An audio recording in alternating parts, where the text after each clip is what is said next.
Hello, everyone. Welcome to the podcast. My name is Matthew, and I am joined today by Survivor 41's Abraham and Survivor analyst Ollie. Today, we are going to be discussing episode 2 of Survivor Cambodia Second Chances. Be sure to subscribe to our YouTube channel and follow us on Instagram at Survivor Now Podcast and on Twitter at Survivor Now Pod. This was a fantastic episode 2. I had so much fun with this. I thought that the storytelling was very, very clear throughout. And we really see this theme of Survivor's not only about talking strategy, it's also about making social connections. What did you two think of this episode? You know what? I compared it to now where they've had survivors faster. You got to get into the game more. And here's the thing about it is this actual is day 4. The development of the relationships are there. And we're on the same timeline. We haven't changed the timeline at all. We see people already in trouble. We see that the importance of the emotional connection that you have to make with people in a short amount of time, which is really 3 days, 24 hours a day, because you don't go anywhere. You're there talking. We don't see but the edits, but it's amazing how you look at this older version of Survivor and we're at the exact same day with the same issues or concerns or development. So this is a good issue on emotions. Absolutely. And someone who we see is sort of still trying to figure things out from when the show from the first episode was Wigglesworth, who was on the wrong side of the vote. And we see a confessional from her kind of talking about what you just said, Abraham. Like the game moves fast and she was on the wrong side. How do we feel for Wigglesworth moving forward? You know what? It's so many changes, in the game of Survivor, man. And you're out there, and we see it with PG. We see it on the other tribe as well. It only takes something small to change the wind of Survivor. The wind blows a different direction. One time you think you're on top, you think you got it in control. Next thing you know, something changed. I think Wigglesworth is in a good position because she's no longer a target or a perceived target right now. So she doesn't have anything to worry about. You just got to be concerned of who do I vote with when voting comes? And that's what we're looking at now. Who do I want to vote with? Who do I want to just say, you know what, this is going to be, it's not even your ride or die here. It's just like, I'm just trying to survive. And we see that the vote changes. The groups that vote this episode change quite a bit this episode, which is very, very cool to watch. We get that nice story play out, which we'll talk about as we continue on. But we do see this conversation between Sharon, Spencer, Wentworth, and Varner, where they're solidifying their alliance here, right? They're saying this is our core four. But as we see, this does not last throughout the episode. So what do we think about this group of three, especially Sharon, Spencer, and Wentworth working together? Well, didn't really last long, but we'll get into that. I feel like it's them three are kind of when you look at the tribe, they are the kind of new school. Like when you look at the people that were going to play hard fast, I think you could see them three kind of straight away going for let's sort this out. So it's an interesting one, but yeah, I like that Varna's in there.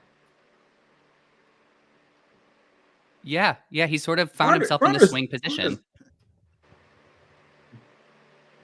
I wouldn't put him in a swing position. I'll put him in, he's trying to play both sides. Yeah. And you got to be careful when you try to play both sides. Sometimes you got to let somebody else lead the conversation and you not lead it. Just say, well, kind of nod your head. And he wants to be in there saying that he's making all these great moves and he's doing all this great stuff. He's thinking at the end of the game already. And to me, you gotta pace yourself. You gotta make it a merger first. He's thinking about who I want to sit next to. And he even says it. I want to sit next to Abby. I know I can beat Abby. Well, you only voted one person out. You still have 19 other people to play before you get even to that opportunity yet. So I think he's going about it way too fast. I would solidify my relationships with a core group of 3 to 4, because right now you still got a big tribe. So if you have 3 people, one of those people are going to have a flipper, somebody that's going to go both ways regardless. He just seemed to me like he's gearing up to prove that he can play the game of Survivor. So it's interesting to see how he approaches it. I think the thing with Varner as well is because he's been waiting so long for his second chance, I feel like he's kind of done that thing of just going in hot. Like he's like, I'm not wasting this time, which I can commend. But obviously, like Abraham said, you see that he kind of is playing a bit too fast. But I will give him credit in the sense of he was beating kind of the old school way out of the old school players. Like how when he was talking to Deets and all that, like it's clear that he was like, okay, these are the people I kind of actually gravitate towards, but I know that they're not on the same game level. So I need to kind of get them on that game level to then get them on my side, which I appreciated.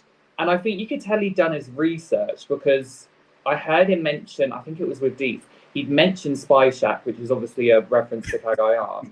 So like you know that he's like, this is him trying at least, even if he's playing a bit hard too fast. You can at least tell he's done his research and he's not about to just come in being like, I wonder if let's hope so. Can we really pitch Bonner actually building a Spy Shack? Let's be for real. He's not that guy. It was a really weird strategy, I will say, Ollie, especially what you just pointed out with sort of, oh, I'm going to vote against the old school alliance to teach them a lesson about how they need to, this game moves fast and they need to catch up. And now I'm going to vote with the old school alliance. So it was really odd to me. I don't see this again. For those of you who are just joining us, this is my first time viewing this season. I only know the winner. I don't know anything else. And I don't see Varner moving very far in this game. And I just want to go ahead and show a comment from Chris, who is in our live stream right now, that this tribe, and we're talking about Takeo right now, they're incredibly fluid.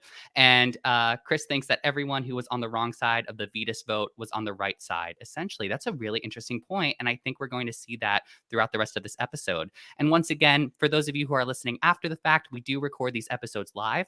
So come on and join us next time we're streaming.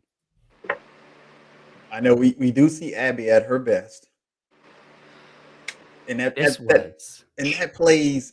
You know what? It plays into her type of game. So if you want to look at an authentic type of game, it's that she plays into her game. Her game is to create that chaos. Because it's easy to vote out, and they've already said it's easy to vote out chaos at any time. Yeah, man. I was going to say, let's talk about Abby. Let's go down this rabbit hole because Abby was such a star this episode and last episode too. I'm really excited to see what becomes of Abby's storyline moving forward. The main thing I got from this is it really, I know Survivor 44 is top of mind, but we kind of see little hints at the emotional player storyline here that we saw with Carolyn in Survivor 44 as well. There are people on this tribe who think that working with Abby Maria is not good for their game. We're thinking about talking about Spencer, right? He says that she's sort of a liability for playing so impulsively. But I think that was such a big strength of hers this episode. Mm-hmm. I mean, she was up front. And the thing about it is, she tells you exactly who she is. She doesn't hide who she is. Now, the edit says that she's trying to come in and her second chance, she's trying to play different.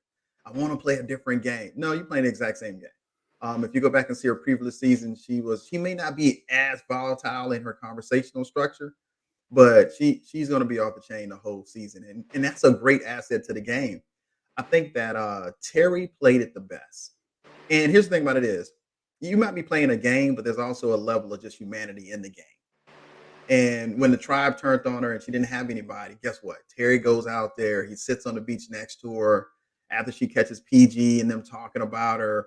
And he just, sits there and talks to her. I mean, no intent for strategy, but just the fact that you just want to sit out there and talk to somebody because at the end of the game, you're still playing Survivor and you want to gain that trust. And Abby's just come out and tell you, look, I'm a loyal player. If you play with me, I'm a loyal player. Now, you got to put up with the rest of her, and Spencer doesn't know how to balance that. I'm going to say this now. I love Abby. Like, regardless of her impulsiveness, her emotionalness, like, she's a fun person to watch. She's entertaining, regardless of how loose of a cannon she is. But I think Abraham kind of said it best, like, with the whole situation that happened between her and PG, and you kind of saw that the people she was aligned with and had her back all went into the hut and were laughing. Obviously, it wasn't like a big thing of like we're excluding her, but when that happened, it was clear that everyone picked PG's side. And I can already see with Abby, like I've never played the game with her, but you can kind of tell that she is one of those players that she appreciates the human aspect of the game. So when Terry did come and kind of comfort her and speak with her, she kind of went, that's who I like. That's who we go with.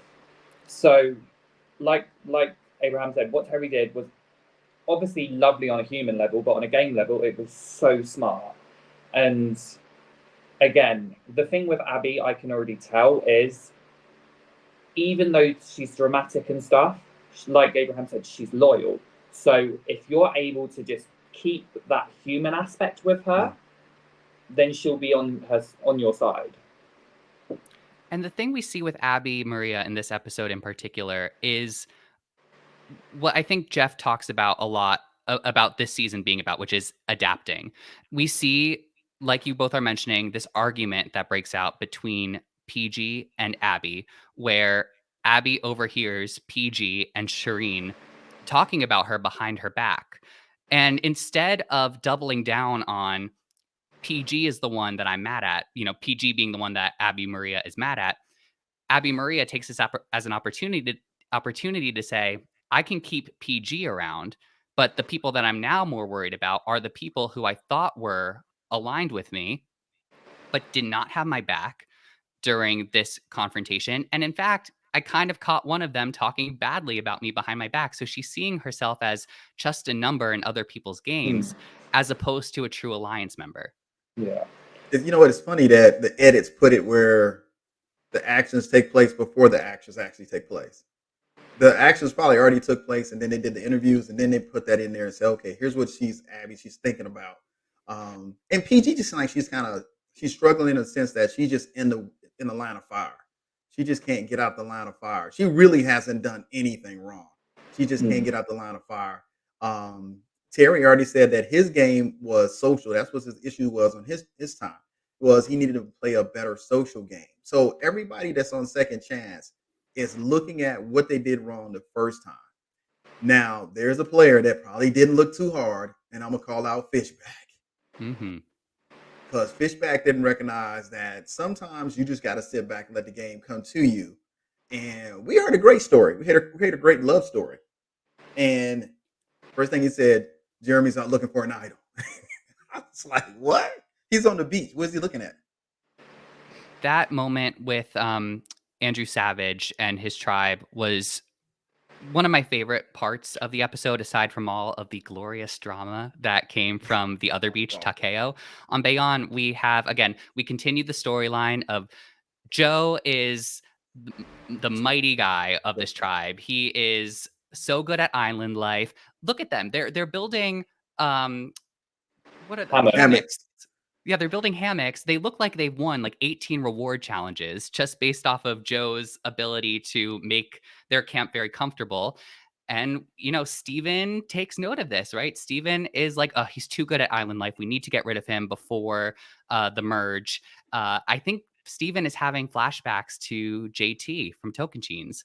And then we get the story of Andrew Savage meeting his wife, and it's just such a beautiful moment. We have Cass, right? Cass came into the game saying, I didn't do anything wrong the last time I played. The other people I was with in Cagayan, they were the problem, not me. And here we see she has like a change of heart where she hears this beautiful story where Savage is so proud to talk about how he met his wife, and instead says, these people are pretty cool. I hated everyone on my original season, but I really like these people, and I've learned that I have to play a social game. Yeah. I'm sorry. No, go ahead.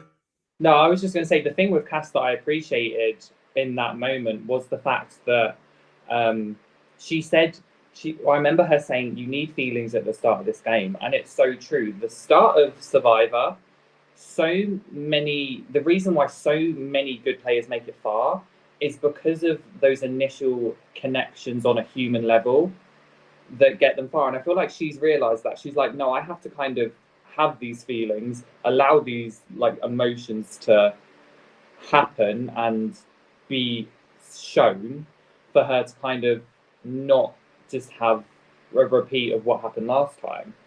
There's other things, but I'll wait to talk about them for Savage. It's all good as long as you're winning. Everything Yeah. seems all hunky dory. They having a great time. I will say that island has a lot of good fruit because they got fruit on a little tray. You got a hammock built by Joe. I mean, you have I'll say a well balanced tribe. This is a well balanced tribe, and you see how they're Mm, working together and they're trying to still form alliances. But unlike Spencer and Varner, it's not all focused on the game, except for Fishback. Fishback is like, I'm playing the game. yeah. He's in there, but they're building those emotional ties first.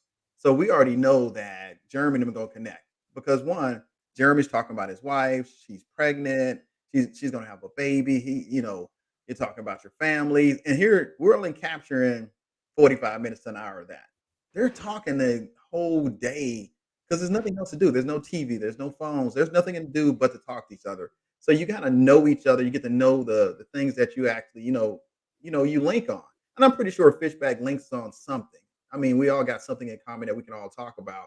But, a brand new baby, a family. I mean, that should be across the board for most of us. And they're linking on that. And I don't think Fishback in this second episode is getting it. I don't think he got it in the first episode because he was all right. And I don't fault anybody for looking for an idol. I was out there looking for an idol. So look for an idol, but sometimes discretion. Because if we go back to the other tribe where Kelly was looking for an idol, she was discreet. Fishback is just wide open. Yeah, and he didn't, like you said, Abraham, he didn't just take note of it in the moment, right? So Jeremy walks away from the camp, and like you mentioned, he is, struggling with feelings of being away from his wife, and she's expecting a child, and instead of taking that moment as sort of like okay, I noted that Jeremy walked away, and maybe in the future, I can maybe use that as oh, he was away from camp for a little bit. Steven just goes right into, do you think Yeah. he's looking for an idol? I don't think he's looking for an idol, but are you afraid he's looking for an idol? Because what would it happen if he had an idol? Like Mm, it's just very obvious, and Savage picks up on that. yeah. Well, it's really clear that Savage is not a fan of Fishback. Which there is part of me that is like I feel bad for Fishback just because it's very clear that he's letting the kind of weight of the game Mm. take like go on his shoulders at the start. But also there was something that I only clocked watching it this second time. It was when Savage went and spoke to Jeremy about the kind of comment thing. Savage said in in like one of his confessionals, which I like. For me, I was like, oh, because it sounds like such a throwaway thing, but then when you look at it, it's not. It's more a negative on Savage, but he goes, Stephen is lacking things that matter to me and my tribe. He straight away said my tribe.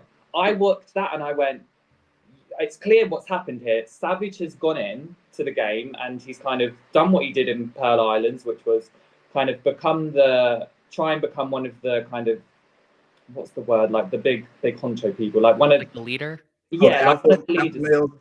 yeah, like one of the leaders of the tribe.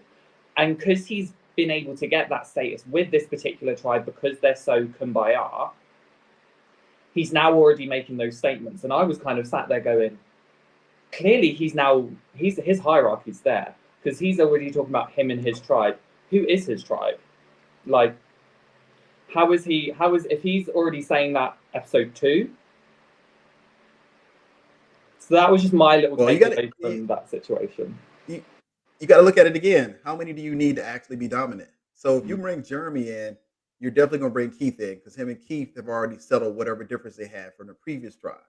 You're going to bring Joe in because Joe's trying to hide out because he's not trying to be that dominant. He's trying to be the provider. Kelly Wentworth, you gonna get Wigglesworth. We're gonna have to change the Kelly's name because it's getting me. Yeah. Kelly's Wigglesworth.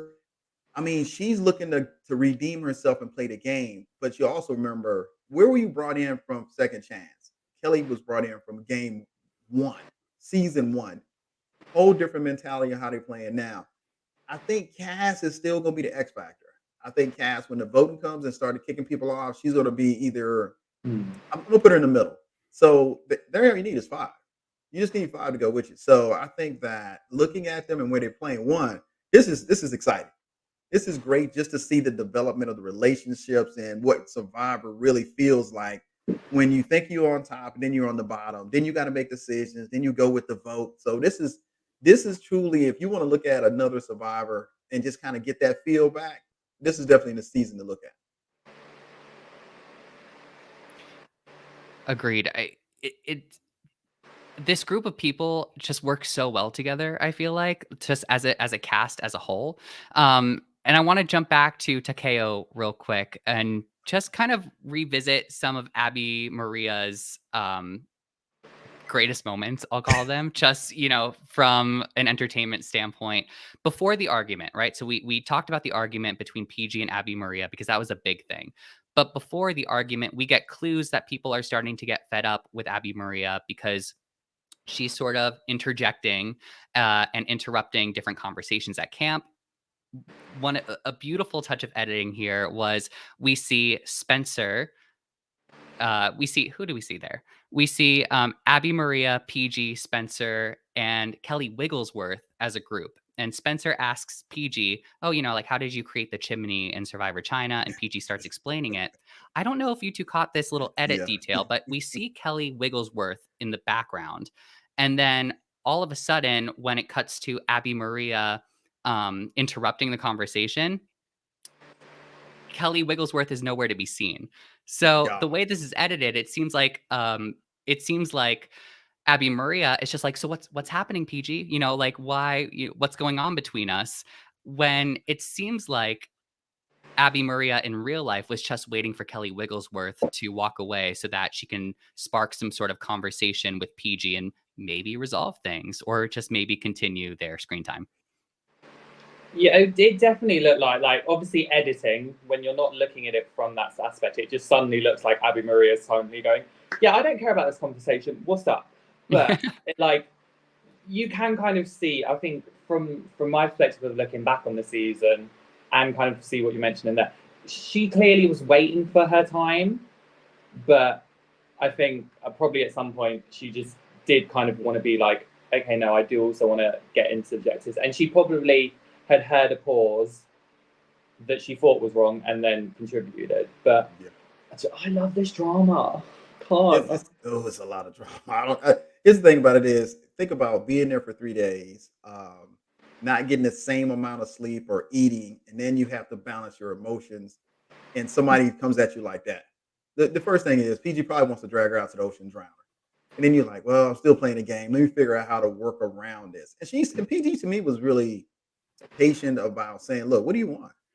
You know, but Abby did the same thing to Terry, Terry and Varner. She runs up on the conversation. She knows what she's doing. She knows what buttons she's trying to get pushed. And she's using that against everybody. So nobody's really safe because Terry wasn't safe. And Terry said, well, you may hear some things that you don't want to hear if you keep hanging around. Varner just on everybody's side. So it's just wilding out. It's just made me click.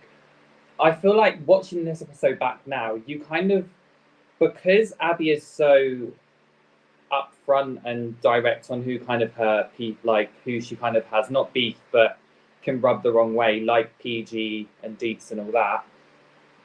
I think the thing is they've learned, right, we know that she's kind of gonna try and get under our skin and all this, so we can sort it out, we can get used to it.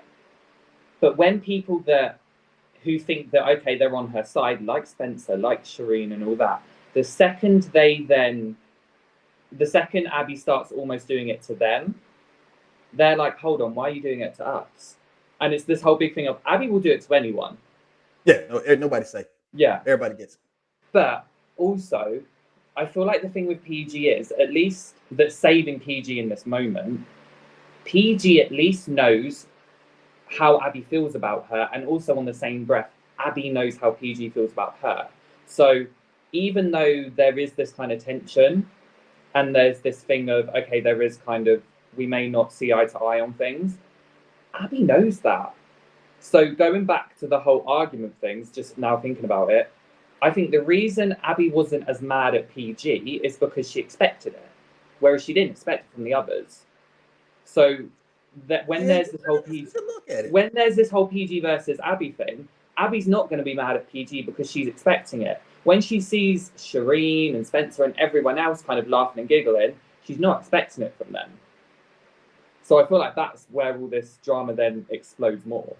But then you get to see the emotional side. It's like, do I really want to go down to the beach and talk to her? I mean, you really got to say this is the game, because she has been equal opportunity irritating everybody. And we only get a chance to see a glimpse of it. I can only imagine what's taking place outside of the camera, outside of the edits. And you're like, Terry said, you know what? I see an opportunity. If I go down there and I talk to her, I know what I'm going to get, but I might almost get an ally. And we see the development of two different games. We see the development of Terry's game socially, and we see the degree of how Amy Marie appreciates loyalty. Now, she may be a little off the rails sometimes, but she is definitely loyal, and we're going to see her say how loyal she is, which is amazing just to say out front in front of everybody in Survivor. Right, because you're only loyal to how many people out of that group of everyone, you know? I think Abby's strategy in this episode, and hopefully moving forward, it's that timeless strategy of keep your friends close, but your enemies closer. I think that's what we see her do with PG in particular. And I love Terry seems so proud of himself to be like, huh, yeah, this is my move. It was kind of adorable in a sense. It was. He was very much pat on the back. Yeah, like look what I did. Terry said, I got her. Really? Well, there's been a lot going on at these camps. Who do we feel like is in trouble if their tribe does not win the immunity challenge? So we'll take people from Bayon and people from Takeo as well. Well, Takeo, I would say the first on the top of my list would be, just by the conversational topics, Abby is always going to be on the top. There's always going to be that possible vote out. But we also see where Spencer is being identified. We're seeing where Shireen is being identified, because Varner is definitely pushing that bus. So those are the top three names. PG is not even on the list for that tribe. Now, the other tribe, nobody's been to tribal, but if somebody was going, Fishback would be top on the list. Mm-hmm. Yeah. I think the thing with Takeo is they have more options just because of how fluid and how kind of not scrambly, but everything can be interchanged with that tribe. And you saw it happen this episode. Whereas with Bayon, because it is basically this lovely survivor haven, everyone's kind of as one. So as soon as you see one person not in that, then they kind of become a target, like Fishback has. So I do see if Bayon were ever to go to tribal, it would be Fishback that probably would have the target on his back. We're going to take a really quick 1 minute ad break, and then we'll be right back to talk about the immunity challenge. My name is Jonah Fielko, and I'm the CEO of Bracketology.tv, fantasy sports for reality television. We offer fantasy games for shows like The Bachelor, Survivor, Big Brother, RuPaul's Drag Race, and counting. You start by creating a community. Within your community, you can create a fantasy league for each show that you want to play fantasy games for. Within the league, you can choose up to 3 of our 4 game types, and our most popular is the Advanced League. Choose a team of contestants, and depending on what they do and say during the episode, that's how your team will gain or lose points each week. We also have elimination-style games like our Confidence Pool. This is where you choose how confident you are that each contestant will survive elimination that week. And we've also got March Madness-style brackets. Come back a couple hours after the episode to check your scores and watch you climb the leaderboard. Bracketology is free to play, so grab your friends, your family, your coworkers, and head to bracketology.tv for more info. Okay, Bracketology. That seems like a lot of fun. I want to check that out. So let's get to the immunity challenge. This is one I would not like to do. So both tribes must race over 3 A-frames, then pull a heavy crate, which houses puzzle pieces, through a chevron-shaped track. Once completed, 2 tribe members will use the puzzle pieces to solve the puzzle. The first tribe to complete this wins. Would you 2 like to do this? Yes. Yes, let's get it done. Pain and suffering, let's get it started. I feel like me and Abraham, regardless, we're going to be like, yes, Yeah, we will do every challenge. But Yeah, no, definitely. This is a challenge that, even though it looks simple, it requires so much, but not on what you think it would. Because I think when you look at the challenge, everyone just goes, "Oh, you need physical. You need to be physical," and it's not actual physical ability you need. You need agility, because getting up those things, it doesn't just take physical prowess. It takes agility, and it takes teamwork. So that's what I think people, when you look at this type of challenge, that's what you need to remember. It isn't just, okay, I'm the strongest person, I'm the fastest person. If you're not agile, you're going to struggle. Here's where teamwork comes in at, and you got to put aside your differences because it's either getting up or getting down. One you're gonna need some help with. We see where Varner just falls off the side, and let me tell you yeah, something. It hurts. It's not like it's a low fall. He falls from the top and hits the ground, and we never see if he ever gets up. They just kind of keep moving forward. Mm. But those challenges are brutal. And we had a net on the opposite side of our challenge. So you could just throw yourself down the net, which is way easier than coming down wooden planks and Mm. Jeff on the side talking about that's going to leave a mark. Oh, it's going to leave a mark. That's why medical is somewhere nearby because it's going to leave a mark. But Yeah. I mean, and here's the thing about it is we don't see the heat. It's hot and they're just killing it. But that when he said that chest is heavy, oh, that chest is heavy. Now, I will tell you this about Jeff. When Jeff says something is heavy, he means 100%. It is heavy, and you're going to have to put some work into it. And we see that. We see that the tribes are neck and neck. Now, Mm. if we look at the physicality of the tribe, we got Joe, we got Jeremy, we got Savage, and they're big guys. And I'm not saying the other team doesn't have big people to pull, but they still neck and neck. So nobody has a clear advantage. That's a challenge where you all got to work together as a team. I love it. Mm. I love the fact that they're out there. I love the fact that they're competing for it. But that challenge is Yeah. brutal. I loved it though.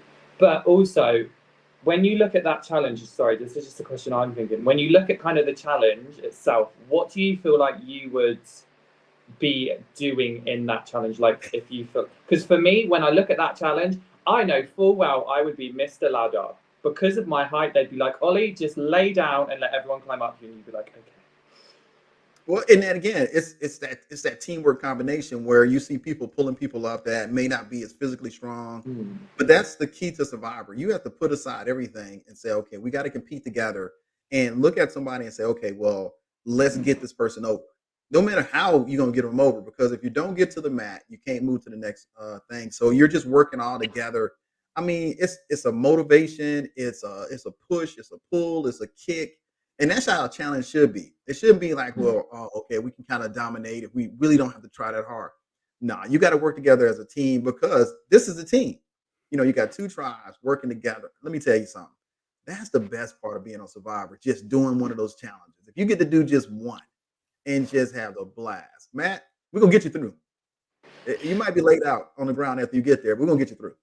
I appreciate that. It's not the like physical aspect of it, right? I'd love to do that. It's like you said, Abraham, the going down the wood planks, and we see Savage takes a really tough fall too, right on his knees, and that to me, I'm like, if there's a risk of getting some sort of a knee injury because you're Mm. sliding down these wood planks and can't really control your speed or anything, it bothers me a little bit. I do love the teamwork element, and we see Takeo really, really struggles with this. They try to get over that first A-frame, and people are yelling and screaming, I don't need help, like I got this. And whereas we see Bion just sort of like they seem to have this natural Yeah. flow in how they're Mm. going to do this. Takeo, on the other hand, we see them stumbling quite a bit, like a But lot. to be fair, when you look at if you look, there are times where Takeo on that first section was slightly ahead of Bion, because I think Yeah. once they got to the crate, I think Takeo were just ever so slightly, and this is ever so slightly, they were in front of Bion. And then obviously during the crate thing, Bion then slightly past them because of their strengths. And I then, mean, then you that's got to true. figure out. Let me tell you something. Like I said, when Jeff says it's heavy, it's heavy.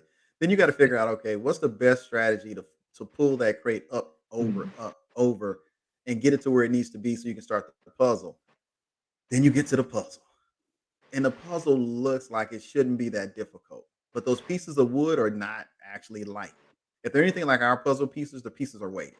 So not only are you exhausted from just running this whole physical part of the challenge, now you have to actually lift weighted pieces, and then you got to try to tune out everybody else and try to focus on a puzzle where everybody behind you see an image, which we saw them, which I thought was good. They switched in and out as people saw it developing. They switched in and out. But we also see Joe. Joe was dominating. But the thing with this puzzle is we've seen that puzzle before. I can't remember if it had been done before, because obviously we've seen those puzzles where it's the stick and stick, and actually there is it's mirrored. I call it a mirrored puzzle, and we have seen it before. And I was quite surprised that it took people quite a long time to realize, okay, there's two of the same thing. Oh my god, it's a mirrored puzzle. Like again, but then that's also me thinking of Carson, who would have studied every single puzzle. I won't go say it, but 8 years ago they wasn't doing that. They wasn't trying to go out and I don't even think 3D printers were out where you create the puzzle and you kind of do it at home. Yeah. It just that wasn't a part of how you approach Survivor. And these players are, like they said, are old school kind of. Even when they say new school, they're not the new era of Survivor. They're just a younger generation that's coming in with a generation that played, from season 1 and throughout that era. So it's interesting to see how. And actually, the puzzle, when Spencer were doing their puzzle looked right. It looked absolutely like they had won. And I realized the way the puzzle is set up, those two hands have to be on separate sides. I think that's where watching it as a viewer, I mean, one, it's shocking, right? We see in immunity challenges all the time, usually the team that raises their hand first wins it. But to see a team that is so convinced that they win, Shireen jinxes her tribe and celebrates, and then just to be let down by the fact that they missed that it was supposed to be mirrored. And I think that's the tricky part of that sort of a puzzle, is because they were kind of too far ahead to really consider, is this actually what this is supposed to be like? Yeah. And we see it seems like there's a lot of panic going on at their tribe. People are yelling from the mat. There's a lot of voices in the room. We see Shireen get one of the wooden planks stuck in the puzzle and starts, panicking that she can't get it back out. And it doesn't seem like a really fun moment of the challenge, is what I'll say. Yeah. I mean, Ollie, let's say Ollie, don't let nobody fool you. That thing is, let me say something. It's crazy, but it's fun. Me and Ollie, we're gonna have a good time. Oh yeah. But like Shireen's thing, I'm surprised it wasn't a meme, because you literally see her go, like how that hasn't become a meme. But I feel like we have to take into account that there was that kind of exhaustion element where Jeff had mentioned, like, everything must connect, like there can't be any weird like stomp thing. And I think just where they were fatigued and where they kind of were like, okay, these two things are adding up, let's just go with it. I feel like they kind of just that little detail just went over their head. But I think it was like they just panicked, and I felt so bad for them. Yeah, you're looking at the other tribe, you're hearing all the background noise, and then on top of that, you're hearing Jeff.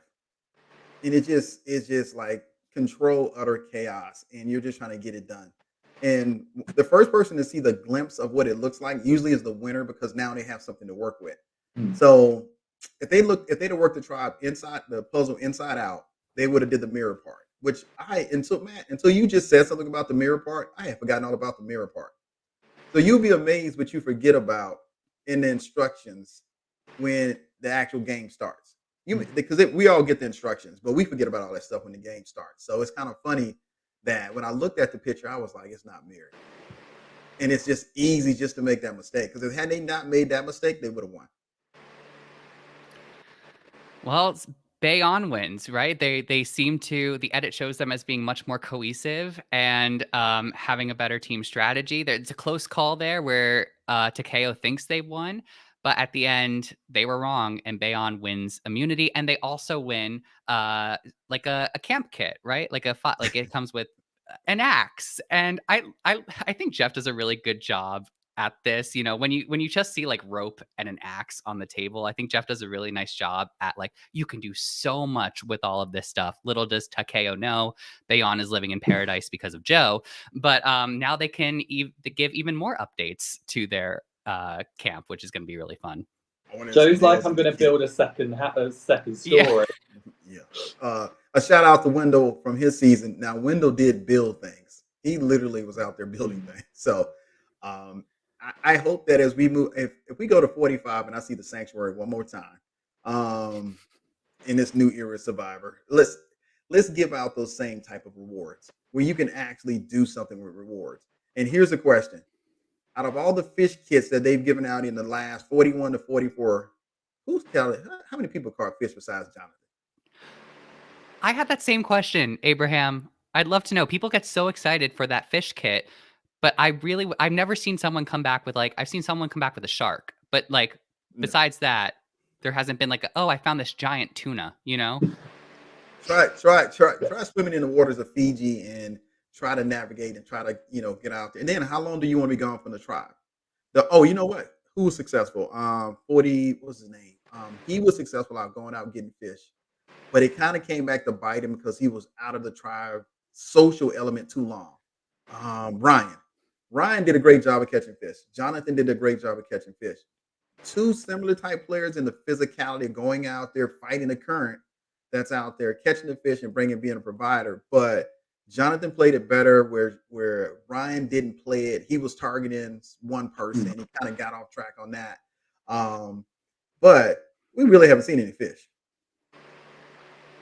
So stop with the fish gear. Just give me something in a tree somewhere. I don't even like fish, so I wouldn't care enough. I'd be like, I'll go for the coconut. What about fish and chips, man? You in England, fish and chips. Nope. No fish and chips. Going against the norm. Yeah. Well, also, I should also point out another person who did well on the water was Ozzy, and that was a big part of Ozzy's storyline as well. But we get back to Takeo's camp after the immunity challenge. They're clearly feeling defeated, but we have some key moments that we should probably talk about. So first, well, not first in order, but we do see Abby and Shireen have a really important conversation going forward where Shireen tries to apologize for not having Abby's back, but it doesn't really matter at that point. So this was a fun conversation. How did you two feel about it? I feel like it was the first conversation, like when you talk about the big moments, like the kind of key moments, that was the first key moment because it was kind of all people to drop the bomb of, oh no, you're the target, it was Abby. Because obviously, before then, clearly, Shireen and Spencer were like, oh no, we're cool, we're chilling. There is part of me that's thinking they never actually said who they were targeting. So I'm very interested to see like who their target was before all this went down. But yeah, that key moment I thought was just, it was such a night, it was such a kind of the eyes open moment where Shireen kind of goes, oh my God, my game's imploding. What? It was very nice. Just from a viewer's perspective, I love that Abby was like, you're the target. Like you said, Ollie, you're the target. And there's nothing you can do about it. Have a nice tribal council. Enjoy your hamburger after, like stuff like that. We only got to saw the 45 minutes of it. I'm pretty sure it was a pretty long day in camp. Abby is direct. She hadn't changed. She went straight for the jugular.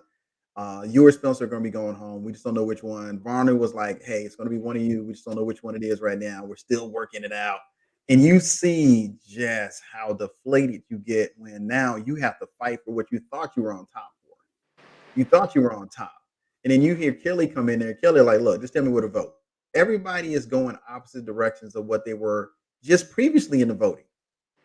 It seemed like more people was on the same page for that vote than this vote. It's like, okay, well, we're just going to cut off the head of the snake. We're going to get either or. It doesn't make a difference.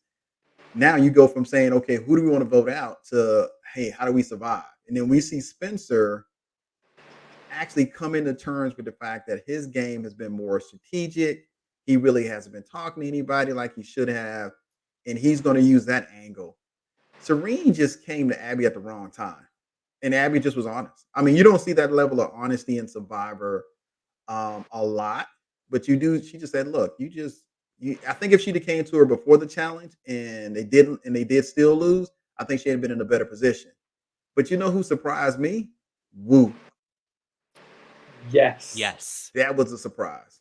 This was a wonderful, wonderful moment. So after Shireen and Spencer realize that they are on the bottom now, when they thought they were in the majority, they approach Wu to try to get his vote. And we see Shireen doing most of the talking here, basically saying, if you don't vote with us, you're going to be next, and then the whole island is going to get swallowed underwater and we're never going to hear from you again. And like really going in on what is going to happen if Wu does not give Spencer and Shireen his vote.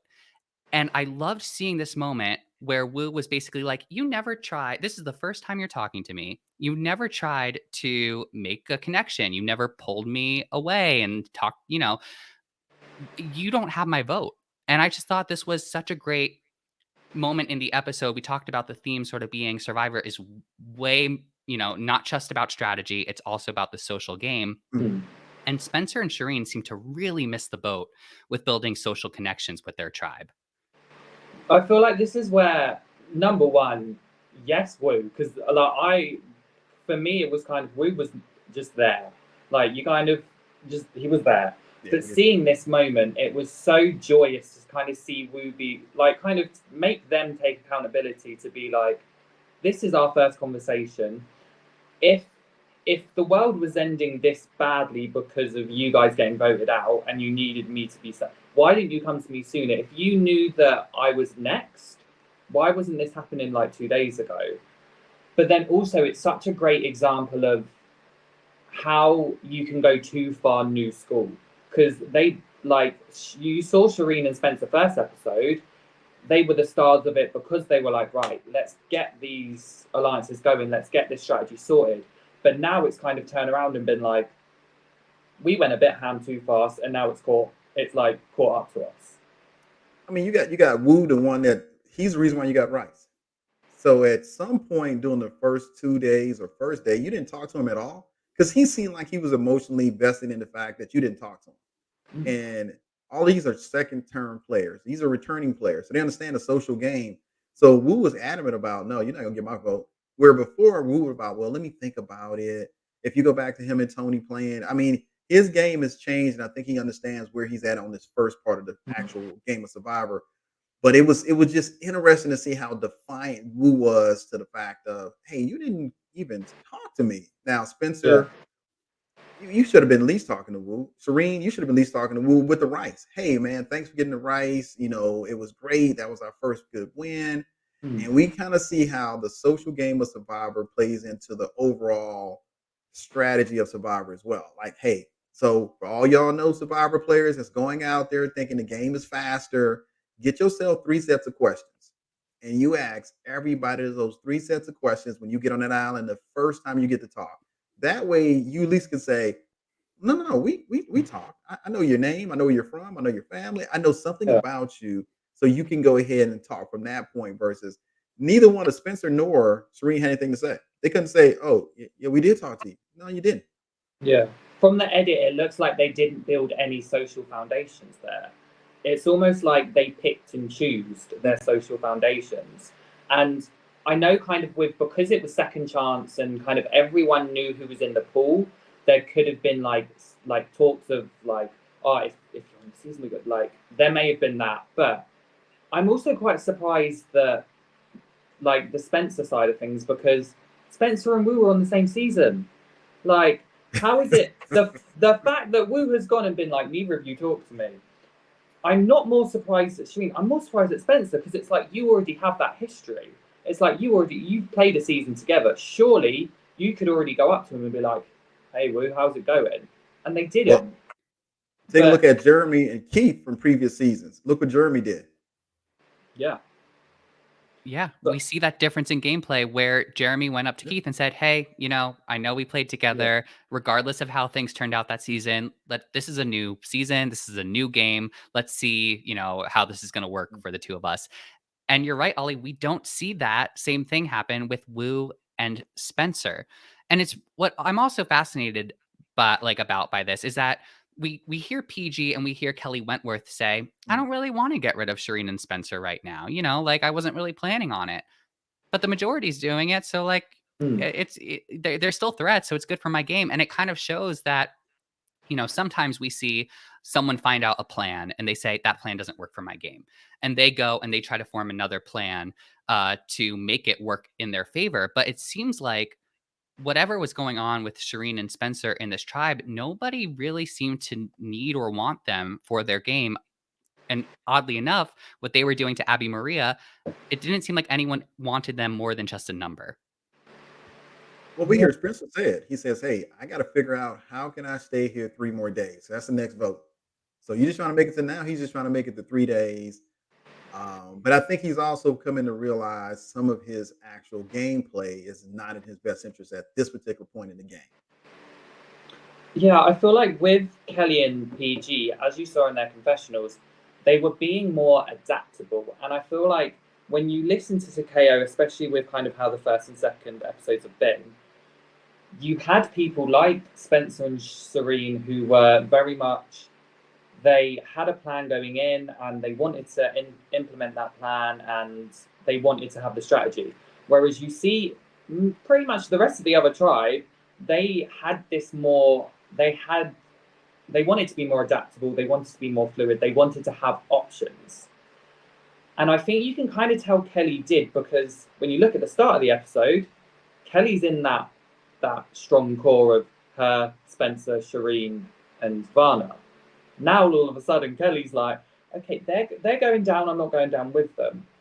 But also it's clear that she was never like, even though she was lumped in with them, clearly she positioned herself or created a narrative where it didn't look like she was that close with them to where she then got lumped with them. So I think that's kudos to her in this situation that I think no one could really kind of looks at, because they're just seeing the implosion of Shireen and Spencer. You kind of miss the fact that Kelly was with them. Somehow Kelly has managed to get out of this pretty much scot-free. Kelly said, I'm gone. Yeah, Kelly was like, Kelly was laughing the hardest when PG came back to the camp and talked about her argument with Abby Maria. Kelly was vocally laughing about that whole thing.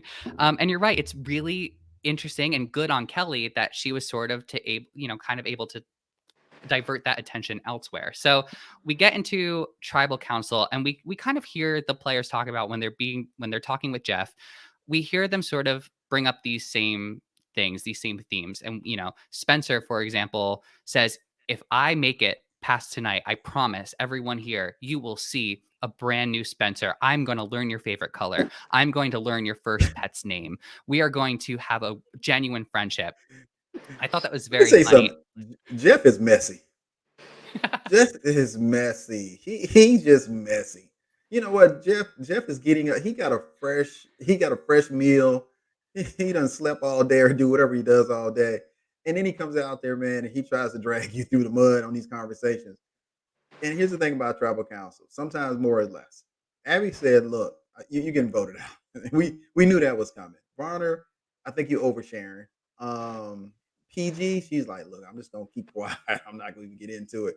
Spencer, you're the star of your own show. But I think they were already set on sending Shireen home anyway. Well, I really enjoyed tribal because obviously Jeff knew going in there. Obviously Abby's there, so he knows that he might get something juicy out of it. And as soon as he clocked Abby, he was like, okay, bring it to me then. What's going on? And then obviously Spencer was like, no, let's keep it out in the open. But it was quite interesting to watch Spencer and Shireen plead for their lives anyway, because it was such a nod to their original seasons. Because you've seen this happen with both of them before, and like Jeff obviously kind of mentioned it, but like they were just reliving their previous season experiences, and it was sad to watch. And both of them seemed to have two different kind of reactions. Spencer was like, beg, please keep me. Whereas Shireen was like, whatever happens, like, I'm so sorry. I feel like she felt more, because how it was described, I feel like she was feeling more remorseful because the way Jeff explained it was what was happening to you in your last season, you're now doing this season. Oh yeah, with Terry. And like obviously, like I'm not saying it's the complete same, because I think when you look at the seasons, what happened to Shireen was so much worse than what was going on with Abby. I'm not saying either were good, but I feel like the second she realized like she had become what had happened to her, I think she was just feeling very remorseful, and she wanted to kind of be like, look, regardless what happens, I want to make sure that isn't that, like, that's not how it ends. Now let's play Survivor. Really, do you really regret what she did to Abby? No. His Only thing because was, it may have gotten her voted out. Yeah. like you irritate me. You irritate me 24/7. When I open my eyes in the morning, you irritate me. When I close them at night, you irritate. So we playing the game of Survivor. And I think the context always, as long as you keep it in that context, I think Serena is remorseful for the end results. Yes. Because now she's getting voted off. But I think if she played it again, Abby would have been her target. She still wouldn't have went to her. Because at the end of the day, the way she went to Vu and the way she did with Abby is how she plays her game. Spencer just was in an awkward situation where he had enough of a reason to stay. Now, also you got to keep in mind, whoever you vote out is going to determine how you play your next challenge. Are you going to be competitive in your next challenge if you vote Spencer out? Or are you going to be competitive if you vote Serene out? Because it's not like they're getting beat by a lot. They're just, really, if you look at both challenges, it's really just really close. But as you lose people, you tend to get further away and you become that tribe where now you don't have enough players to compete. Everything on Survivor is a strategy. I mean, it really is. I knowing what happens at the end of this tribal, I'm really curious to know what comes next after all of this. We see in the preview for next week that there is going to be some sort of a tribe swap. So I'm excited to see how everything shakes up with there. But, I couldn't help but feel kind of empathetic towards Shireen in this moment. Ollie, you touched on, her feeling remorseful. Again, we discussed why that was. Maybe it's because it truly because of how she made Abby Maria felt? Maybe not. Was it because she was getting voted out? Maybe. Who's to say for real what she was actually thinking in there? But I do think that there was this element of with all of, with anyone who's going to get voted out this season, this was my last shot, right? Because as far as anyone knows when they're playing this game, your one shot is your last shot.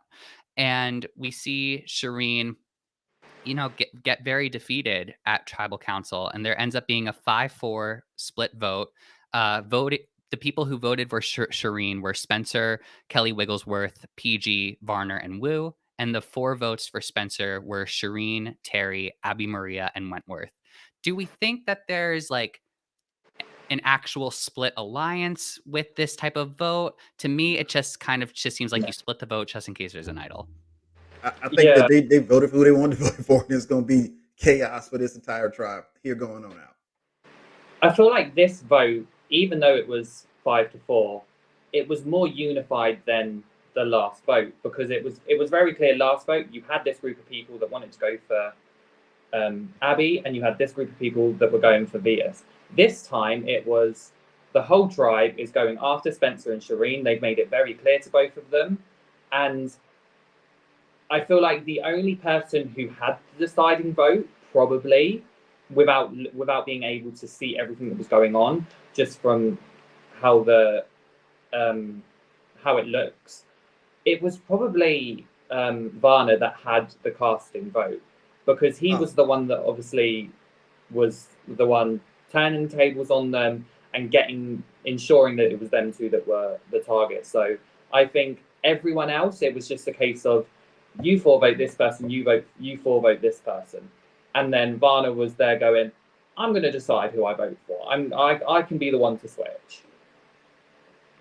And you see that, before we do that wrap up, you know what I love about this particular upcoming episode as it plays into this episode is that it started off as 2 tribes, which I think is a great concept. And then it breaks down to 3 tribes. So next week we'll see 3 tribes, which I think is a great concept because it feeds into the development of the social game.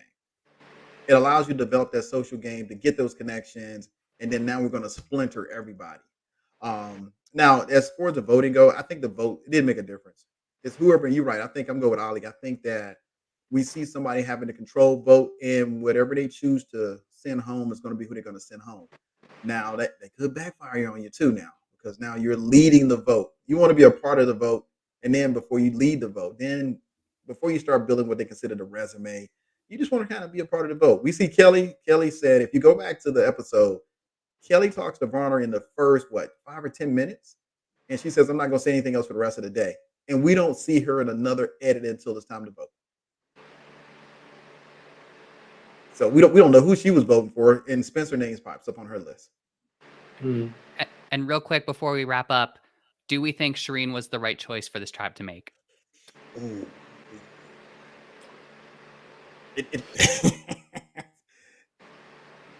Oh, you asking from who could I tolerate? I guess I'm asking from a game perspective, right? I kind of think perhaps not. I know, Shireen, to me, Shireen and Spencer were both giving me similar energies with their game where they seem to be sort of obvious with their gameplay.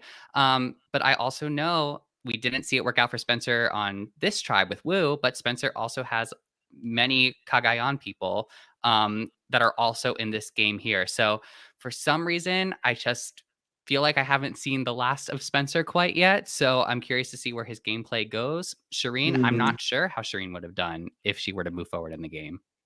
I'm definitely keeping Abby. You know what, Abby? Like I said, Abby is just you know what you get. I rather have I know what you get. Yeah. I would have voted. I don't know. I wouldn't have voted Spencer out. But I necessarily don't need to vote Serene out at this moment either. Even though I know what kind of game they're playing, they would have been on my target list. I think the thing is, obviously, both of them were the targets, and I think the thing with Shireen's downfall was obviously not checking up on Abby and like Varner and Terry capitalizing on it. And for both her and Spencer, it was the fact that they tried to play hard too fast and gain control, and it backfired. I do think, when I'm thinking about it, I do think maybe I would have kept Shireen for a game strategic reason, just because when you look back at when you look back at both of them, when Shireen was kept from even being in the minority, she was grateful, and obviously both of them were, but you could tell she was like, right, okay, I'm going to be loyal. You did kind of see last time Spencer, it was a sense of, I am loyal, but I'm also going to play me. I'm also going to do what's best for me. So I feel like with Spencer, the worry or the wild card in that sense is, okay, you've just saved Spencer. Does that mean he's going to now owe you one, or is he going to kind of take it as, it's a game. I had to fight for myself. This is now what's best for me. Only time will tell. So thank you all for joining us for this week's episode. I'm really excited to see what happens next. There's going to be a massive shakeup when the tribes swap to 3 tribes next week. Be sure to join us. Thank you all again for joining. See you next time.